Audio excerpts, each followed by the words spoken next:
Bienvenidos, amigos y amigas, al podcast de historia para cuarto de la ESO y primero de bachillerato. Mi nombre es Juan Jesús Pleguezolo y en esta serie de audios les presento todo el temario que abarca dichos cursos. Antes de dejarle con el podcast de hoy, dos recordatorios. El primero, este audio está extraído de mi podcast principal, Historia con el móvil. Pásate por ahí si te gusta este tema. Y segundo, si te está costando cuarto de la ESO, si te está costando primero de bachillerato, puedes adquirir mi libro, Los 10 hábitos del estudiante exitoso, que te pueden resultar de una ayuda tremenda, así que no lo dejes pasar. Te dejo el enlace en las notas del programa. Sin más dilación, te dejo con el tema de hoy y espero que lo disfrutes. Hoy vamos a hablar de un tema apasionante, fascinante. Me encanta este tema, porque es de esos momentos de la historia en el que una sociedad se une para luchar por una causa justa y crear un mundo mejor y además dar ejemplo. La Revolución Americana fue la primera revolución liberal y fue el primer ejemplo para que luego el resto de países europeos tomasen nota y siguiesen el ejemplo de Estados Unidos. Siempre se habla de cuál fue la primera democracia moderna de la historia, si bien Reino Unido o Estados Unidos.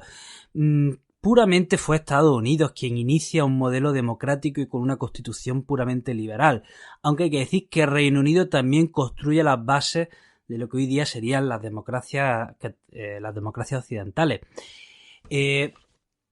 Vamos a hablar del origen de las 13 colonias que inician la revolución. Miren, las 13 colonias se encuentran todas en la costa este y se encuentran entre la costa este y los montes Apalaches. ¿Por qué? Porque más allá de los montes Apalaches, ahí estaban los franceses. Todo empieza en 1607 cuando los ingleses llegan por primera vez a Jamestown. Y al poco tiempo después, en 1620, un grupo de puritanos deja Inglaterra porque entienden que la iglesia anglicana se está desviando de su misión y se van a lo que sería Nueva Inglaterra y fundan Plymouth.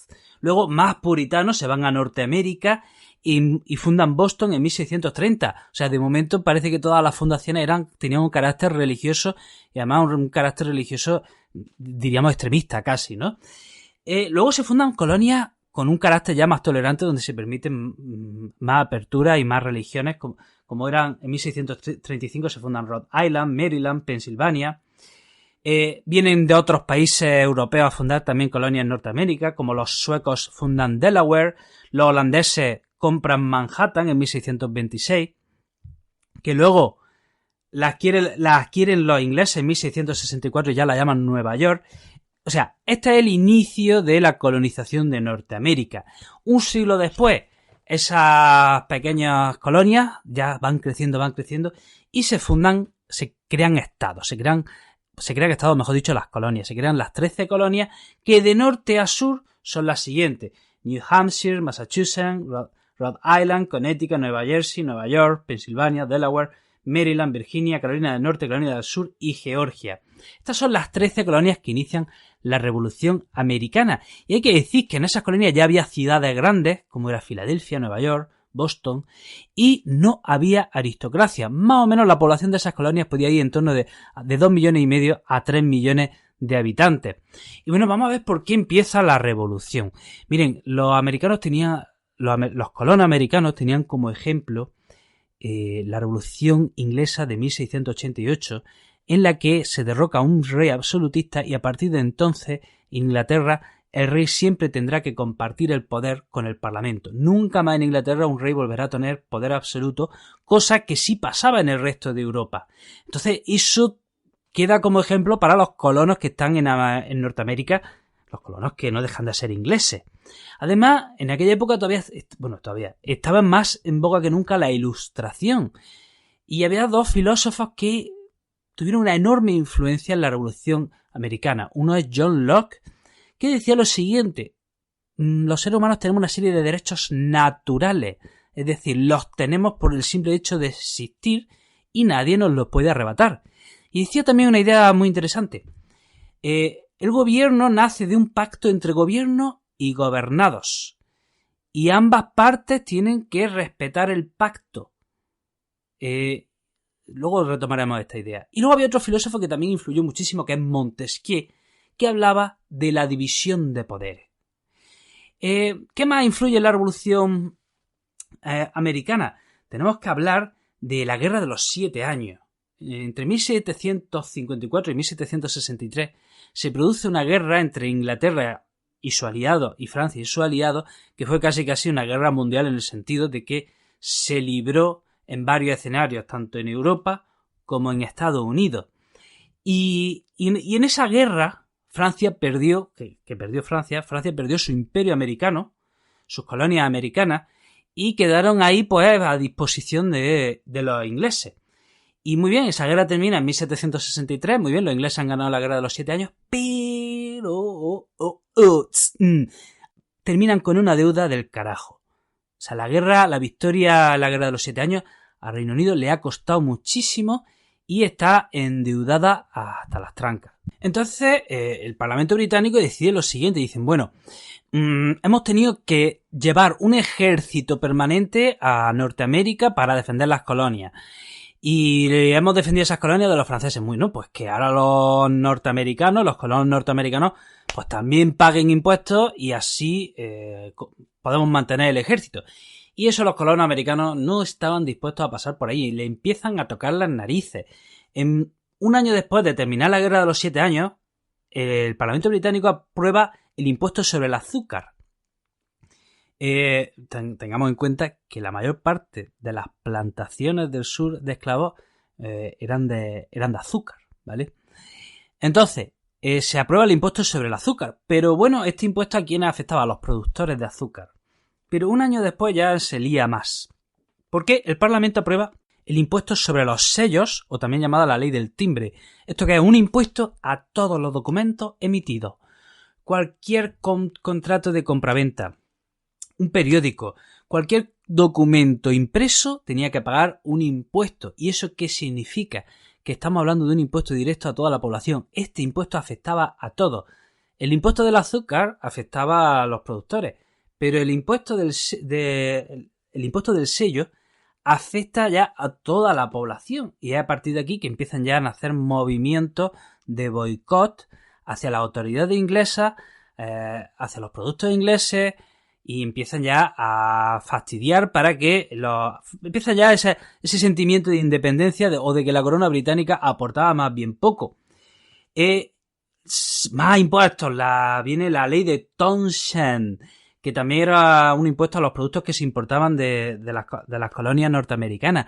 Y es que, ¿por qué los colonos? ¿Qué argumento dan los colonos para no pagar impuestos? Miren, en Reino Unido había un parlamento, ¿no? Bueno, pues dicen los colonos, ¿por qué tenemos nosotros que participar, pagar impuestos si no tenemos representación en el parlamento? O sea, si no tenemos representación en el parlamento, pues no tenemos que pagar. Y si hay que pagar, pues tenemos que tener representación en el parlamento. Y esa era su reivindicación, ese era su argumento. No impuestos sin representación. Ese era el lema.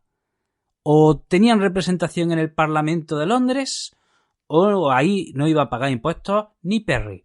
Y entonces los colonos se van viniendo arriba y el Parlamento británico, la corona inglesa, no termina de entender cómo tratar el asunto y lo empeora. ¿Cómo? En 1773, con la ley del té, que concedía a la Compañía Británica de las Indias Orientales la posibilidad de vender té en Norteamérica, ojo, sin pagar impuestos. ¿Eso qué significaba? Que la compañía británica llegaría a Estados Unidos con un té baratísimo, con un té tirado de precio, y eso a los productores de allí les iba a fastidiar. Entonces, ¿cómo reaccionan los productores de té? Bueno, pues en Boston, el 16 de abril, se disfrazan, una partida de rebeldes se disfrazan de indios y cogen un cargamento de té que estaba llegando al puerto de Boston y atacan el barco y cogen el cargamento de té y lo tiran por la borda. Y aquí empieza, esto es lo que le llama el motín del té, o en inglés se le llama el Boston Tea Party, ¿vale? Digamos que este ya es el preámbulo de la guerra. Este aquí es la introducción, el capítulo 0 de la guerra. Ya se va a empezar a liar. ¿Por qué? Porque ¿cómo reacciona la corona británica? Pues reacciona con represión, con una serie de leyes coercitivas que le llaman las leyes intolerables. Manda un ejército a Boston. Bueno, ya había soldados, ¿no? Pues manda más soldados a Boston, lo que empieza ya a dar la sensación de una ciudad ocupada. Y aquí ya pues se están calentando los ánimos por ambos bandos, sobre todo por el bando de los colonos norteamericanos. En 1774 se reúne el primer Congreso Continental en Filadelfia. Y a Filadelfia llegan representantes de 12 de las 13 colonias. Luego no estaba Georgia, que luego a los siguientes congresos sí fue. ¿Vale? Y en ese primer Congreso Continental de 1774, justo un año después del motín del té, redactan la Declaración de Derechos y Agravios. A ver si le dicen a la corona inglesa: oye, tío, enróllate que nos está fastidiando.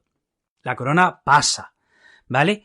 Y se siguen formando partidas de rebeldes por toda Norteamérica, se siguen formando grupos que están dispuestos a boicotear a la autoridad inglesa, a los productos ingleses, que quieren fastidiar. Ya empiezan a organizarse milicias. Bueno, pues el 19 de abril del 75, soldados británicos salen de Boston y se querían dirigir a un pueblo que se llama Lexington, porque ahí había un almacén de armas que pertenecía a los rebeldes.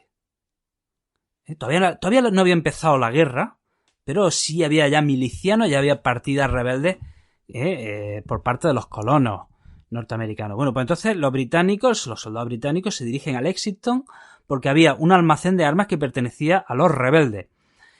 Y cuando van por un pueblo que se llama Concord, ahí se encuentran a los rebeldes cara a cara y empieza el primer intercambio de disparos. Empiezan los primeros tiroteos. Aquí ya se dice que este es el comienzo de la guerra de independencia, 19 de abril del 75.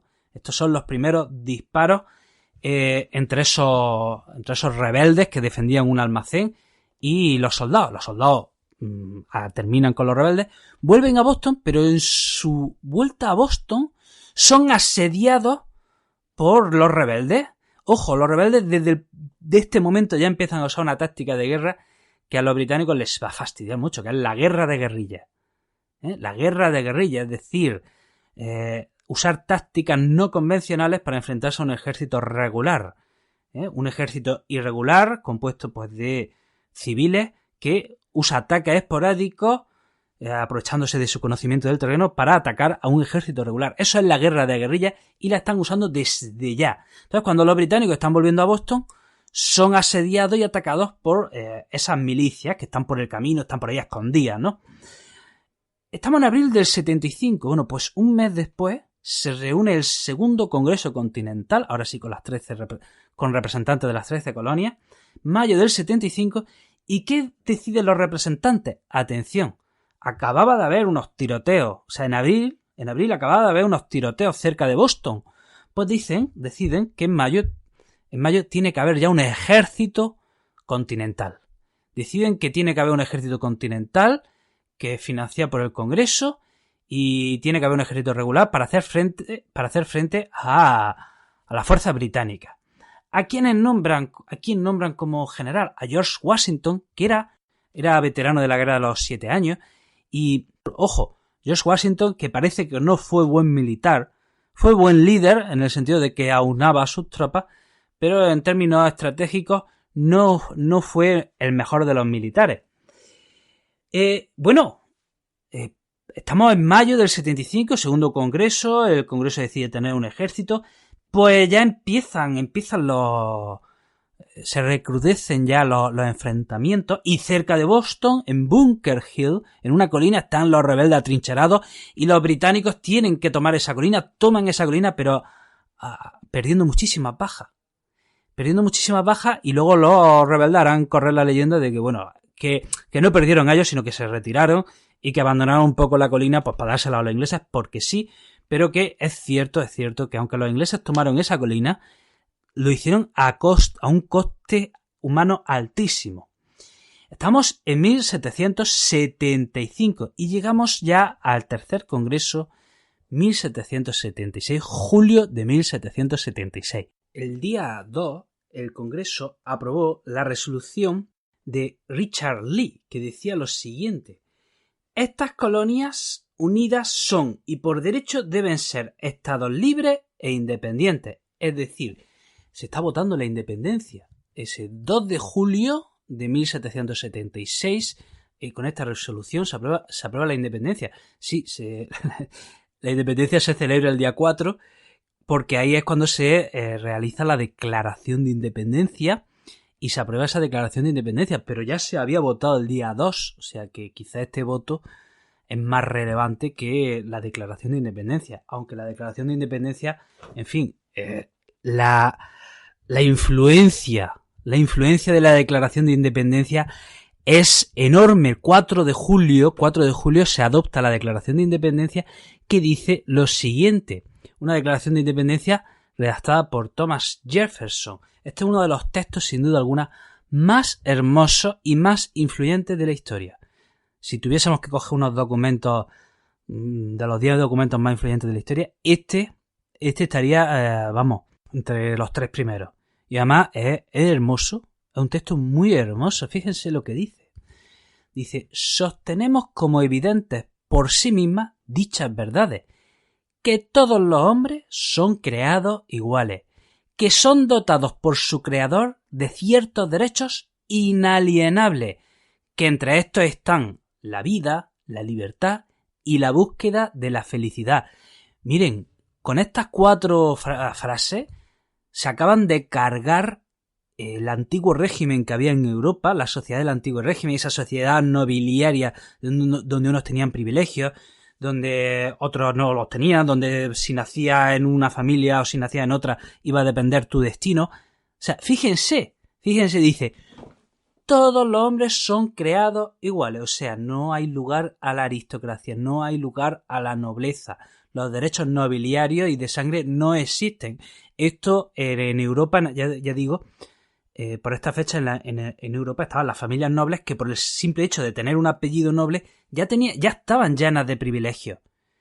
Y si habían nacido en una familia del tercer estado, por ese hecho ya no tenían ningún derecho. Entonces aquí dice, todos los hombres son creados iguales. Y dice lo siguiente, que son dotados por su creador de ciertos derechos inalienables. ¿De qué le suena esto? Pues de aquello que decía John Locke de los derechos naturales. Derechos inalienables que tú los tienes y nadie te los puede quitar. Son tuyos. Nadie te los ha dado, nadie te los concede y nadie te los arrebata. Son tuyos y a ti te pertenecen, ya los llevas de serie. ¿Y cuáles son esos 3 derechos? La vida, o sea, tu vida no le pertenece a nadie. De nuevo, esto en la Europa de esta fecha, pues era una auténtica revolución. Un siervo vivía para su señor feudal. Y aquí dice, esos derechos son la vida, la libertad, que acarrea libertad de pensamiento, libertad de opinión, libertad de movimiento, etcétera, etcétera. Y otro derecho que qué bonito es, el derecho a la búsqueda de la felicidad. Que si tú quieres ser feliz, tengas derecho a ello. Qué hermoso, ¿verdad? Qué pena que hoy día los políticos no hablen del derecho a la búsqueda de la felicidad. Pero este derecho de búsqueda de la felicidad luego se replicó en la Constitución de Francia, en la de Cádiz y en varias europeas. Deberíamos retomar este derecho. O sea, con estas 4 frases se construye una sociedad liberal. Se construye una sociedad donde todos los hombres tienen una serie de derechos inalienables. Y fíjense, más adelante, 2 líneas más adelante, dice lo siguiente, dice, cuando quiera que una forma de gobierno se haga destructora de estos principios, el pueblo tiene el derecho a reformarla o a abolirla. Es decir, que si un gobierno viola estos principios, el pueblo tiene derecho a la rebelión. Aquí hay un contrato. Y ese contrato dice que hay que respetar el derecho a la vida, la libertad y el derecho a la búsqueda de la felicidad. Y si el gobierno rompe ese contrato, el pueblo tiene derecho a la rebelión. Wow. Es un texto, ya digo, no es de extrañar que haya tenido una influencia enorme, porque es que en 5 o 6 frases, madre de Dios, lo que la nueva sociedad que está creando. Pero también contemos toda la historia. Algunos de ustedes ya lo estarán, seguro que algunos que me escuchan ya estarán diciendo, sí, ya, pero... Efectivamente. Esto es uno de los textos más hermosos, más influyentes de la historia y también quizá de los más cínicos e hipócritas. Miren, en Estados Unidos en aquellas fechas podía haber unos 300.000 esclavos. Y cuando un siglo después se abolió la esclavitud, se habla de que podía haber en Estados Unidos cerca de 4 millones de esclavos negros. O sea, ¿a santo de qué me estás diciendo que todos los hombres son creados iguales cuando tiene a buena parte de tu población sencillamente sin derecho a la vida, sin derecho a la libertad, sin derecho a su búsqueda de la felicidad, cuando aquellos que están firmando la declaración tienen todos esclavos? Entonces, cuando dices que todos los hombres son creados iguales, ¿de qué carajo estás hablando? Aunque, bueno, tenemos que decir también que lo importante no es tanto si en ese momento era un absoluto acto cínico e hipócrita. Lo que sí es cierto es que la interpretación que se le ha dado a esta declaración luego ha traído consecuencias muy positivas, porque a lo largo de la historia de Estados Unidos todas las minorías, incluidos los negros, siempre han podido arguir que, oye, que la declaración dice que todos los hombres son creados iguales, y si eso lo dice en la declaración, obligatoriamente en Estados Unidos se tenían que ampliar derechos y oportunidades a todas las minorías y a todos los hombres y a todas las mujeres. Y eso es gracias a que en el credo fundacional de Estados Unidos se dice todos los hombres son creados iguales, aunque en ese momento fue un acto absoluto de cinismo. Hay que decir que eso trajo consecuencias muy positivas para que en Estados Unidos se construyese una sociedad donde pues todos pudiesen adquirir una igualdad de derechos y de oportunidades. ¿Cuándo se abolió la esclavitud? Pues todavía tardaría un siglo en abolirse en Estados Unidos en la guerra de secesión. Pero bueno, seguimos entonces. Se firma la Declaración de Independencia y tenemos que los británicos que estaban en Boston deciden abandonar Boston e irse a Nueva York, porque ahí creen que será más fácil tomar los estados del norte, y toman Nueva York, toman Filadelfia. George Washington es derrotado. En 1777 llega un ejército británico desde Canadá, pero en su camino desde Canadá, que pretendía unirse al ejército que estaba en Filadelfia, el ejército británico que estaba en Filadelfia, en ese camino que iba desde Canadá, es constantemente asediado y atacado por la guerrilla rebelde norteamericana, hasta que finalmente hay un enfrentamiento en Saratoga y el ejército británico es derrotado en 1777, 17 de octubre. Y es muy importante este día, esta victoria. ¿Por qué? Porque se demostraba que los británicos no eran invencibles, que los norteamericanos podían ganar la guerra, y además aquí es cuando Francia y España dicen, Francia y España, enemigas íntimas de Inglaterra, dicen, pues nos metemos en la guerra, vamos a echarle un cable a estos norteamericanos y así le metemos el dedo en el ojo al inglés. Y así sucedió. En 1778 los británicos cambian de estrategia y deciden atacar por el sur.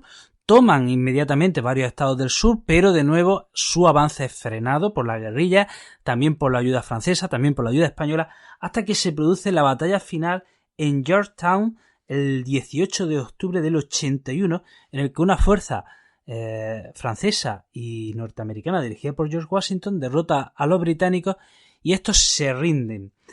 La independencia efectiva llegaría en 1783 con la Paz de Versalles. Hay que decir que enseguida se elaboró una constitución que establecía que Estados Unidos se iba a convertir en una república federal. El gobierno tendría la competencia en defensa, en política exterior, podría emitir moneda y se establece desde el principio que la división de poderes, poder ejecutivo, legislativo y judicial. Como he dicho antes, no fue desde el momento cero una democracia pura, para nada. No se puede decir que desde ese momento, ya son todos iguales, ya lo hemos estado comentando, ya no solo por los esclavos negros, sino que las mujeres, por ejemplo, tampoco tenían derecho al voto, ni siquiera tampoco los pobres. Es decir, esto era una democracia, entre comillas, para las élites con una renta superior. Hay que decir que a lo largo del siglo se van extendiendo los derechos y se va construyendo una democracia más amplia y más consolidada. Y también, pues como he comentado en la introducción, lo importante también de la Revolución Americana es que esto fue ejemplo para la Revolución Francesa, que a su vez fue ejemplo para la revolución que tuvimos en España, que a su vez fue ejemplo para la revolución en Latinoamérica. Es decir, fue la primera de las grandes democracias liberales que han llegado hasta nuestros días. Bueno, querido amigo, querida amiga, hasta aquí el programa de hoy. Espero que te haya resultado interesante, espero que te haya gustado. Te recuerdo que tengo otros proyectos relacionados con la educación. Si quieres estar al tanto de todos ellos, pues sígueme, puedes seguirme en mi página de Facebook, Juan Jesús Pleguezolo, o en mi cuenta de Instagram, El Profesor Inquieto. Te mando un fuerte abrazo, te deseo lo mejor y te espero en el próximo programa. ¡Hasta pronto!